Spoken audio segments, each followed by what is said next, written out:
Hello, स्वागत है आपका क्रिक ब्लास्ट रेडियो पर द बिल्डअप के एक और एपिसोड के साथ हाजिर हूँ मैं। मेरा नाम है सत्यम और मेरे साथ एक और एपिसोड में सौरभ दा। बहुत बहुत स्वागत है आपका। थैंक यू सो मच सत्यम। और I am back again and I am loving this.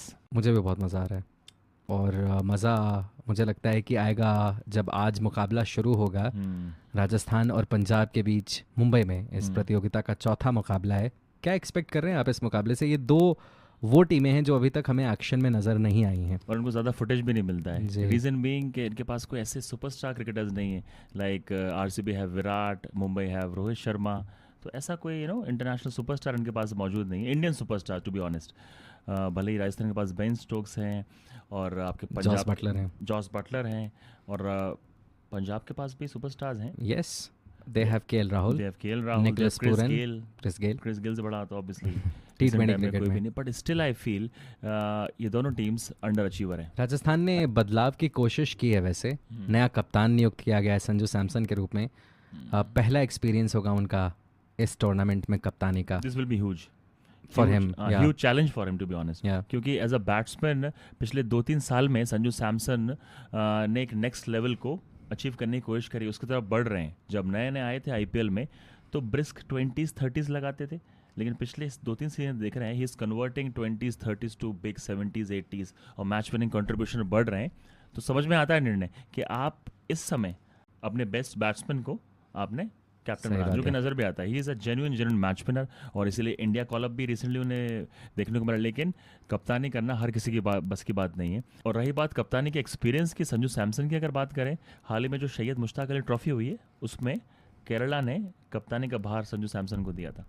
तो एक्सपीरियंस ऑब्वियसली है, अब थोड़ा बहुत हो गया है, बट लेकिन केरला की कप्तानी करना और आईपीएल टीम और एक आईपीएल टीम की कप्तानी करना, chalk and cheese, massive difference है।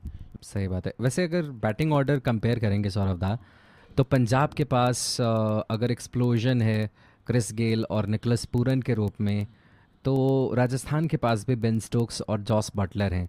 लेकिन जब टॉप ऑर्डर में बैटिंग की बात आती है तो वहाँ राजस्थान पिछड़ती हुई नज़र आती है। यस, बेन स्टोक्स हैं उनके पास, लेकिन पंजाब के पास राहुल हैं, उसके अलावा मयंक अग्रवाल भी हैं।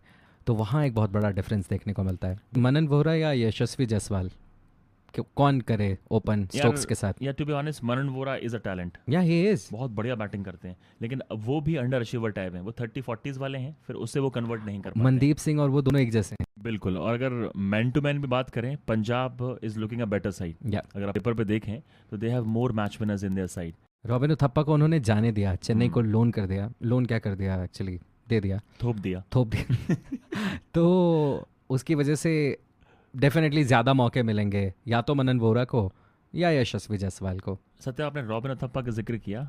To be honest, Robin Uthappa अब वैसे क्रिकेटर नहीं रहे जो आज से 4-5 साल पहले हुआ करते थे, जब वो केकेआर को रिप्रेजेंट करते थे। अब to be honest I don't think so. Rajasthan Royals से चेन्नई सुपर किंग्स गए हैं, तो I don't think so Rajasthan Royals को इतनी कमी खलेगी उनकी। They have sufficient options. और चेन्नई सुपर किंग्स में उन्हें कितने मैच खिलाएगी ये देखना पड़ेगा, बट आई डोंट थिंक सो कोई मैसिव इम्पैक्ट डाल पाएंगे वो किसी भी फ्रेंचाइज के लिए। आई थिंक उन्होंने अपना प्राइम देख लिया है जी। आई डोंट थिंक सो कि कुछ मैसिव कंट्रीब्यूशन कर पाए। मुझे सरप्राइज करेंगे अगर वो करते हैं ऐसा।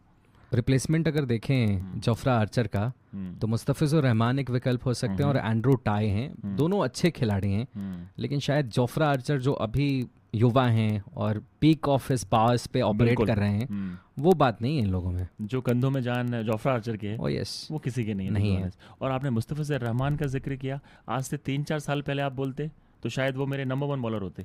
क्या स्लोवर एक सीजन था जब वो बहुत खतरनाक थे, उनके कटर्स का कोई जवाब ही नहीं था किसी के पास, और शायद वो एसआरएच के लिए खेल रहे थे। यस, बिल्कुल। हाँ बिल्कुल। आई डोंट थिंक सो कि अब लॉजिकल रहेगा कि आप इनिशियल स्टेजेस में उनको ट्राई करें। I think they will go with Indian contingent. उनके पास इंडियन कंटिजेंट में जो ऑप्शंस हैं, लाइक जयदेव उनाडकर जो कि कटर अच्छी डालते हैं, और उनके पास कार्तिक त्यागी भी हैं, और कार्तिक त्यागी के अलावा एक और पेसर उनके पास है जिसको वो ट्राई कर सकते हैं। तो अगर आप मुझसे बोलेंगे पेस डिपार्टमेंट क्या होगा, I think they should go with Indian contingent, Andrew tie. और अगर मुस्तफिजुर रहमान टॉसर्ड होगा तो I will go with Andrew tie. वो बेटर फॉर्म में, रिदम में अभी बॉलर पिछले 2-3 सालों में। जोफ्रा आर्चर वैसे लंबे समय के लिए बाहर हैं, पहले 4 हफ्तों के लिए तो बाहर हैं ही आईपीएल के। और एक तो फिंगर की सर्जरी हुई है और एल्बो में भी इशू है, तो एक इंजरी नहीं है, एक से ज़्यादा इंजरीज से इस समय ग्रस्त हैं जोफ्रा आर्चर। और काफ़ी लंबे समय से देख रहे हैं हम, पिछले 2-3 सालों में काफ़ी मरतबा इंजर हो चुके हैं इंग्लैंड के लिए भी, और अब फ्रेंचाइज क्रिकेट में एक बड़ी इंजरी हुई है। जिस स्पेस पे वो बॉलिंग करते हैं वो तो एक हमेशा खतरा रहेगा, एक कॉज ऑफ कंसर्न रहेगा। yes. और ऑब्वियसली जिस स्पेस से करते हैं और जितने कदमों से करते हैं, ज़्यादा लंबा रन अप नहीं है, तो बहुत ज़्यादा आप बाहर ले रहे हैं अपने बैक पे, अपने शोल्डर्स पे, तो कभी ना कभी बॉडी तो टूटेगी, ये फैक्ट है। अगर उन खिलाड़ियों की हम बात कर ही रहे हैं जो अभी अवेलेबल नहीं है, तो डेविड मिलर हालांकि हैं ज़रूर इंडिया में, लेकिन सिलेक्शन के लिए वो भी उपलब्ध नहीं होंगे क्योंकि क्वारंटीन के नियमों के हिसाब से अभी अवधि पूरी नहीं हुई है और टाइम कट जाता है, तो उसके बाद आपको कागज़ लेके आना पड़ता है, और वो अभी तक वैसा नहीं कर पाए क्योंकि समय उतना बीता नहीं है, तो वो भी अवेलेबल नहीं है। कागज़ रसीद लेके आने पड़ती है कि ये देखिए मैं अब फाइनली क्वारंटीन पीरियड मैंने सर्व कर लिया।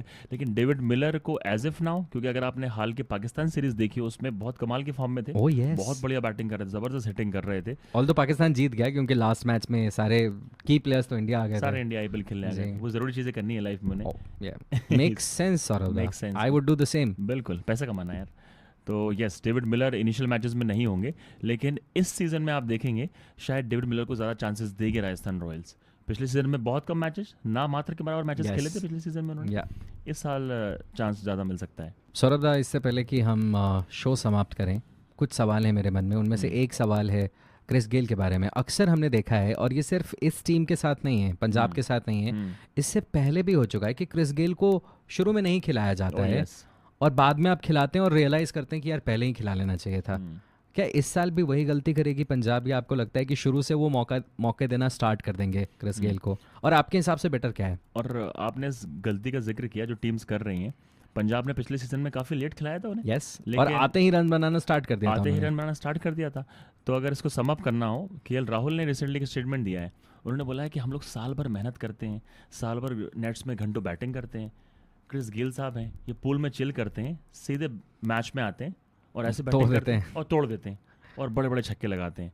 तो बेसिकली वो बता रहे थे क्रिस गेल कितने ग्रेट हैं, और T20 फॉर्मेट में ही इज़ अ लेजेंड। और क्रिस गेल के सत्यम डगआउट में बैठने मात्र से जो टीम्स होती है ना ऑपोजिशन, थर थर काँपती हैं यार वो। अगर पंजाब की बात करें तो मुझे लगता है कि उनको अपनी बैटिंग से बॉलिंग के मुकाबले ज़्यादा उम्मीदें होंगी। क्या आप अग्री करेंगे इस बात से? बिल्कुल, इसमें कोई दो राय नहीं। बैटिंग अगर हम देखें तो ज़्यादा माइट है। ओपनिंग पार्टनरशिप देखिए आप, पिछले सीजन की मोस्ट प्रोलिफिक, कमाल की बैटिंग, ओपनिंग बैटिंग कर रहे थे वो। केएल राहुल ने कितने बनाए थे? 670 रन बनाए थे, हाईएस्ट स्कोरर थे। और मयंक अग्रवाल ज़्यादा पीछे नहीं थे, 420 अराउंड रन थे उनके। उसके बाद निकोलस पूरन, जो कि मेरे हिसाब से निकोलस पूरन हाल के समय में वर्ल्ड के टॉप 4 to 5 बैट्समैन में आते हैं T20 क्रिकेट अगर हम बात करें। फिनोमिनल हिटर है, फिनोमिनल टैलेंट है, फ्यूचर सुपरस्टार है। अगर अभी ऑलरेडी सुपरस्टार है, मतलब T20 क्रिकेट में सौरभ दा वो दुनिया के किसी भी टीम में होंगे तो खिलाया जाएगा, उनका नाम आप लिख सकते हैं, इतना टैलेंट है उनमें। तो ऑपरेशन टीम्स निकोलस पूरन के लिए बड़ा होमवर्क करके आएगी इस बार, बहुत डेंजरस प्लेयर है। एक समस्या है लेकिन कि इंडियन बैट्समैन की अगर हम बात करें, सरफराज खान है उनके पास, दीपक हुड्डा है उनके पास, तो अगर आप मिडिल ऑर्डर की बात करें, जब ये सुपरस्टार्स आउट हो जाएंगे तो फिर जो बोझ होगा संभालने का वो आएगा इंडियन स्टार्स पे। तो अगर इंडियन स्टार्स की बात करें तो आई विल गो विद दीपक हुड्डा। दीपक हुड्डा ने पिछले सीजन कमाल की कुछ पारियां खेली थी और सिंगल हैंडेडली पंजाब को कुछ मैचेस में जिताया था। तो अगर आप मिडिल ऑर्डर की बात करें, दीपक हुड्डा वो रोल प्ले कर सकते हैं एक मैच फिनिशर का। राजस्थान के पास भी बेन स्टोक्स के साथ पारी की शुरुआत करने के लिए जॉस बटलर हैं। लोग कहेंगे यार खिलाते क्यों नहीं हो तुम, उनको ओपन करवाओ ना। बट प्रॉब्लम ये है कि अगर जॉस बटलर ओपन करेंगे तो नीचे कौन आएगा बैटिंग करने? मिडिल ऑर्डर कौन संभालेगा? तो आई थिंक लॉजिकल है कि जॉस बटलर को नीचे रखा जाए। स्टोक्स के साथ आपको एक ओपनर चाहिए, यशस्वी जायसवाल, अगर आप मुझसे पूछें।